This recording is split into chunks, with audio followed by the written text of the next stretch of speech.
Hi, my name is Kasey Stewart, and today I will be informing you about the three main types of fishing line used today. I will give you the characteristics of each fishing line and when or what you might want to throw on those lines. The first is fluorocarbon, the second is monofilament, and the third is braided line. I'll start with fluorocarbon. Fluorocarbon is made of nylon compounds. It is the thinnest of the three lines, so it is very sensitive. It allows you to feel the tiniest rock to the tiniest fish bite. It's the cheapest of the three lines, so it is a great line to use when perch fishing, crappie fishing, just any type of recreational fishing when you just want to have fun. It's the most abrasion resistant, so it's hard to break, but the key to fluorocarbon line is the knot. You have to wet the knot when you're tying it or it will fail and it will break. It stretches some, but not as much as monofilament. Stretchiness has to do with when setting the hook, it allows the hook to actually penetrate the fish's mouth where it cannot spit it out and it will not shake it out of its mouth. It cuts through the water column very well because it is so thin and it does sink. So it is a great thing to use for crankbaits when you're wanting to go deep, worm fishing, just any type of fishing really except for topwater because it does sink. The second type, monofilament. It is made of nylon also. It has a large diameter, so it is the thickest of the three lines.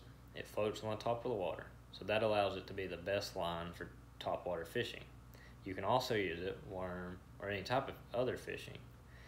It falls slow through the water column, so if you want your bait to fall slowly, crappie fishing, maybe you want to get to the top of the brush pile slower, that's a great line to use. It is the most stretchy of the three.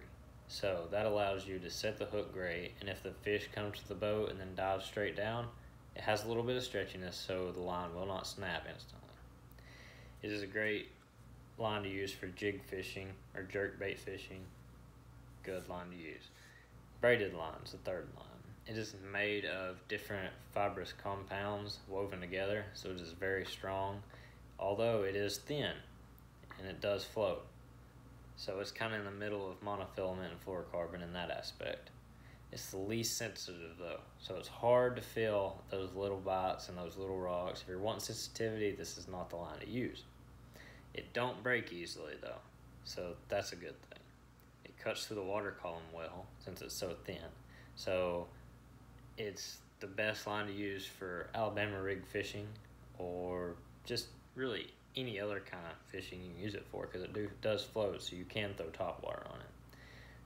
The negative part of braided line though is the lack of stretch. It don't stretch at all, so the fish is very capable of spitting the hook out or shaking it out of its mouth because it don't stretch, and you can't get that good hook set in them.